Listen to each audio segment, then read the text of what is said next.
Usap-usapan ngayon sa social media ang pagtulong ng star magic artist na si Donnie Pangilinan sa ilang mga nasunugan. Binida kasi ng isang netizen sa X ang pagtulong o ang ginawang volunteerism at pag-donate ng kapamilya aktor sa ilang mga nasunugan. Big shout out kay Donnie Pangilinan, grabe our barangay is facing a real tough time ngayon dahil sa sunog. Some families literally lost everything as in naabo ang bahay, sabi ng nasabing netizen sa post nito sa X. Dagdag pa nito, pero Donnie came through, walang kaartian, walang campaign, just pure malasakit. Hindi nga lang mga pagkain at tubig ang dinala ni Donnie, pati raw foams na mahihigaan. He personally brought so many new foams para may maayos na higaan ang mga biktima and also loads of essential for their personal needs. Sabi ng netizen, damang-dama rin ng nasabing ex-user ang pagiging genuine ni Donnie sa sumunod nitong post. Sobrang genuine niya and you can really feel na bukal sa puso yung tulong. Thank you so much, Donnie. God bless your golden heart.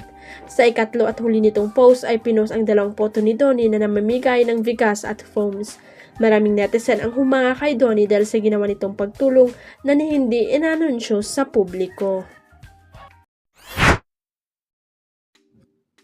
Matapang na sinagot ng dating aktres na si Jackie Forster ang mga netizen na nambabasag at nanghusga sa anak niyang si Kobe Paras.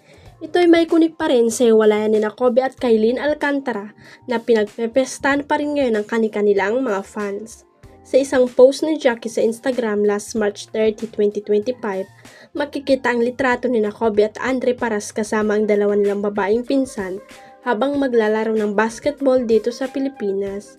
Ang mababasa sa caption, "My two boys and your two girls at Tiffy at Eric Hyken generation of kids bringing home pride for the love of the game. Proud of at the wish at fit to top making it all the way home. Philippine flag emoji to rip LA girl."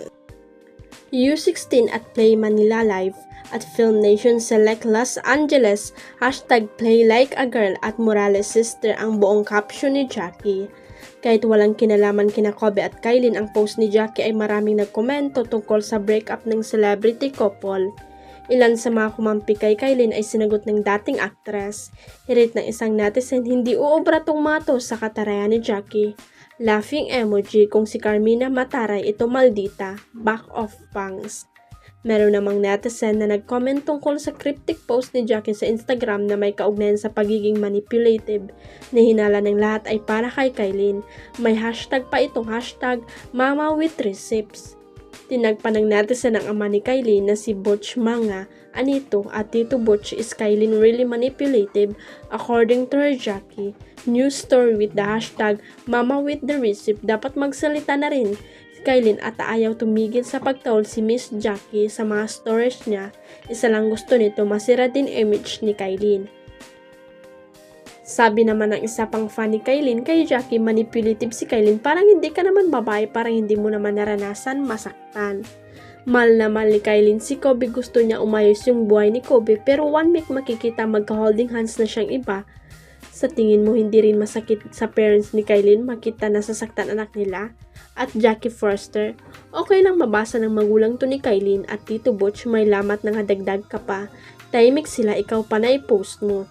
Anak mo nagkakalat ka, nakikita ng mga tao, don't blame Kailin sa ginagawa ng anak mo, ba't galit sa kanyang mga tao? Sabi pa nito na ang tinutukoy ay ang viral ngayong litrato na pinaniniwala ang si Kobe na may ka-holding hands na babae. Umagri naman dito ang isa pang taga-suporta ni Kailin na nagsabing I agree, dapat huwag na siya. Jackie post ng post at consider niya rin ang mararamdaman ng mga magulang ni Kailin. Kasunod nito, mukhang hindi na nagpapigil si Jackie at sumagot na sa palitan ng mga mensahe sa kanyang IG post. Hirit ni Jackie, sila nga nag-umpisa na dagdagdag, bakit ako sinisisi ng mga tao? I've been quiet till recently kasi sumusubra na nga. Tinawag naman ng isang IG user si Kobe na cheater. Imagine, imbis na mapabuti ang breakup, makikisali talaga ang magulang as if hindi kayo naging manipulative sa mga ex nyo. Manang-mana sa nanay, cheater syempre ipagtatanggol mo yan kasi pareho kayong mga cheaters. Resback sa kanya ni Jackie, tama yan, para fair check yung mga post ng magulang ng kabila, please. Komento pa ng isang netizen, please Miss Jackie, wag no pa kayo mag-IG story na parang nagpaparinig. Tahimik po sina Kylin at family niya. Marami nang nagbabalita sa labas about sa cheating issue ng anak mong si Kobe. Di na kaya ipagtanggol kasi may photo at videos na meron pong ebidensya nagkalat na po sa social media. Kaya wag nyo na pong itolerate ang maling ginawa ng anak nyo, baka pati yung issue nyo before ay halongkatin ng mga basher.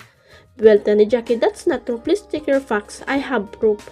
Sinagot din ng banat ni Kobe ang nagkomento ng, di mo ba nabasa ang mga balita at hindi mo ba nakikita ang videos ng anak mo? Kung may proof ka Miss Jackie, ilabas mo para matapos ang pangbabash sa anak mo. Ang tugon lamang ni Jackie ay in due time. Huwag kalimutang i-click ang subscribe button at i-ring ang notification bell para sa latest at legit chika updates.